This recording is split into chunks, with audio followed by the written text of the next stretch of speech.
औरत का फैसला। नैतिक मूल्यों से ये कहानी भले ही आपको इंसाफ करती ना दिखे, लेकिन जिम्मेदारियों की नजर से देखेंगे तो शायद कुछ समझ में आए। ये क्या है बहू, सुबह से घर का काम करती रहती है, फिर ऑफिस जाती है और बच्चों में लगी रहती है। फिर ऑफिस क्यों नहीं छोड़ देती, या फिर घर के लिए कोई नौकरानी रख ले। कैसी बात कर रही है माँ, जानती तो है ना अभी इनके ऊपर कितना लोन है। थोड़ा ही सही मदद कर देती हूँ तो अच्छा लगता है, और अभी उनको मेरे पैसे की जरूरत भी तो है।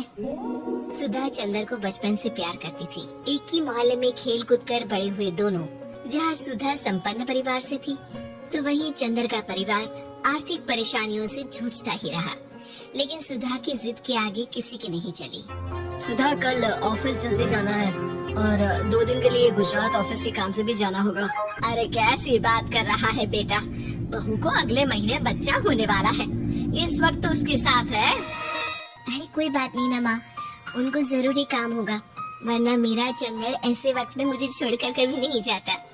चंदर सुबह घर से निकलता तो आधी रात को घर में घुसता, वो भी शराब के नशे में। चंदर की माँ उसे खूब समझाती। अरे माँ, देख रही हो ना कितना कर्जा है सर पर, काम करना पड़ता है, दिन रात काम नहीं करूँगा तो घर कैसे चलेगा। अरे लेकिन बहू को भी तो देख लिया कर, इस हालत में भी घर का बाहर का सारा काम करती है। चंदर तो जैसे माँ की बात सुनकर भी अनसुना कर देता है। ऑफिस के बाद चंदर का फोन माँ के पास आता है। माँ, वो ऑफिस के काम से आज रात के लिए पास के शहर के ऑफिस जाना पड़ रहा है, कल सुबह आ जाऊंगा। सुधा रात को कमरे में सो रही होती है कि उसके पेट में दर्द होता है। सुधा चंदर को वीडियो कॉल करती है। इनको फोन कर लो, शायद कुछ आराम मिले। लेकिन 10 बार फोन करने पर भी वो सुधा का फोन नहीं उठाता। ऑफिस के काम से गए हैं, हो सकता है बिजी हो। कितनी मेहनत कर रहे हैं हम लोगों के लिए। सुधा सो तो जाती है, लेकिन अकेले उसे कमरे में डर लगता है। अगले रोज चंदर घर आता है, जहाँ सुधा ऑफिस जाने के लिए तैयार हो रही थी। तुम आज भी ऑफिस जाओगे?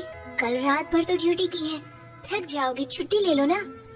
अरे नहीं, कैसी बात कर रही हो, ये तो पॉसिबल ही नहीं है। अच्छा रुको, मैं जल्दी से तुम्हारा खाना और नाश्ता बना देती हूँ। बेचारी सुधा ऑफिस जाना छोड़कर लग जाती है पति के लिए खाना बनाने, उसके कपड़े प्रेस करने और जरूरत का सामान मुहैया कराने के लिए। हो सके तो रात की ड्यूटी मत लिया करो ना, मुझे बहुत डर लगता है। अरे यार क्या है, तुम तो ऐसे बिहेव कर रही हो कि तुम ही अकेली हो जिसे बच्चा होने वाला है। इतने लोगों के पति जो काम के सिलसिले में बाहर होते हैं, उनका क्या? सुधा को चंदर की मुंह से ये बातें अजीब लगती है। अरे हुआ क्या है तुमको? पहले तो तुम मेरा कितना ख्याल रखते थे, मेरे पास रहते थे, मेरी दवा से लेकर खाने पीने तक का सारा ख्याल। और अब इस बार तो तुम एक दफा भी मेरे साथ डॉक्टर के पास नहीं आए, क्यों? अरे पागल हो गई हो क्या? पागल वाली बात कर रही हो? काम धंधा देखो या फिर तुम्हें लेकर टहलता फिरूं। और मुझे शुक्रवार की रात को काम से निकलना है, सोमवार आऊंगा। सुधा को समझ में नहीं आता कि क्यों अचानक से चंदर को फील्ड का काम मिल गया है। लेकिन एक दिन, सुधा, मैं और चंदर जरा एक रिश्तेदार के घर जा रहे हैं, तुम भी तैयार हो जाओ, घर में अकेली कैसी रहोगी? अरे नहीं, इस हालत में इसे लेकर जाना ठीक नहीं है। अरे लेकिन मैं ऑफिस भी तो जाती हूँ, फिर घर में अकेले। चंदर उसकी कोई बात नहीं सुनता। वो सीधा कार निकाल कर माँ को लेकर चला जाता है। सुधा घर के काम में लग जाती है कि अचानक उसकी नजर चंदर के बैग पर पड़ती है, जिसमें कागज दिखाई देता है। इनके कागज भी ना इधर उधर फैले होते हैं, एक भी खो जाएगा तो बवाल करेंगे। लेकिन जैसे ही सुधा वो कागज खोलकर देखती है तो वो सदमे में आ जाती है। दरअसल वो कागज नहीं, बल्कि चंदर और उसके ऑफिस में काम करने वाली लड़की चांदनी की गोवा की टिकट होती है। सुधा चंदर के बैग को खोलकर देखती है तो उसे होटल की बिल से लेकर महंगी गिफ्ट्स और दूसरे शहरों के टिकट मिलते हैं। सुधा को समझते देर नहीं लगती कि उसका पति किसी और लड़की के साथ है। चंदर के आने पर सुधा उससे बात करती है। अरे नहीं, ऐसा कुछ नहीं है, तुमको गलतफहमी हो गई है। लेकिन जब सुधा के सवाल तीखे हो जाते हैं तो चंदर को अपनी गलती माननी पड़ती है और वो सुधा से माफी मांग लेता है। सुधा फैसला कर लेती है कि वो चंदर को छोड़ देगी। बच्चे और सामान को लेकर वो घर से निकल ही रही होती है कि सास उसे रोकी है।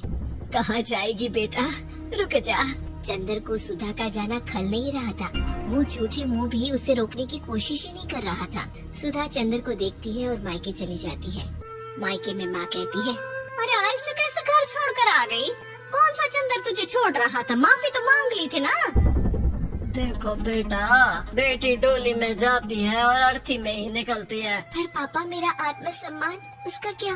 आपने मुझे पढ़ाया लिखाया है, इस लायक बनाया कि मैं खुद का खर्चा उठा सकूं, बेटी को पढ़ा सकूं, एक अच्छा जीवन पाऊं। अरे लेकिन पति की जरूरत तो होती है ना सुधा दीदी, और अगर आपको नहीं है तो इस बच्ची का सोचो जो अपने पिता से इस कदर जुड़ी है। आने वाले बच्ची की सोचो जिसके आने से पहले ही आपने पिता का प्यार से दूर करने की सोच ली। सुधा फोन देखती है लेकिन चंदर का कोई कॉल नहीं होता। वो समझ नहीं पाती कि अपने आत्मसम्मान के बारे में सोचे या बच्चों के बारे में। मम्मी, हम नाना नानी के घर से दादी और पापा के पास कब जाएंगे? नहीं जाएंगे बेटा, अब यहीं रहेंगे। नहीं मम्मी, मैं पापा के पास जाऊंगी, मुझे दादी के साथ रहना है। और मेरे साथ? हाँ, आपके साथ भी तो, सबके साथ माँ। देखो सुधा दीदी, आपके सर पर पिता का साया होना जरूरी होता है। अपने घमंड के लिए पिता और बेटी को अलग मत करो। सुधा अब सामान उठाकर अपने ससुराल जाने लगती है, लेकिन मन में सवाल रह जाता है कि जिसे दुनिया घमंड समझ रही है वो उसका आत्मसम्मान था। चंदन ने माफी जरूर मांग ली, लेकिन कभी ये एहसास नहीं दिलाया कि वो सिर्फ उसी का है।